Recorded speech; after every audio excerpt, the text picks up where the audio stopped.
So, ayan na nga, nandito na ang ating Butim ATM card. So, pwede na natin siyang magamit. Ayan, may bayad po yan, 25 dirhams. Ayan, nakauwi na ako sa bahay. Tinanggal ko na yung packaging niya. So, ayan po yung lagayan niya. Makapal naman po. So, ayan.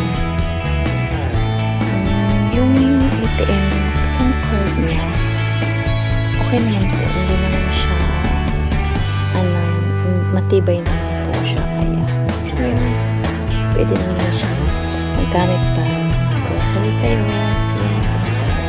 ayan, so ayan na, thank you so much.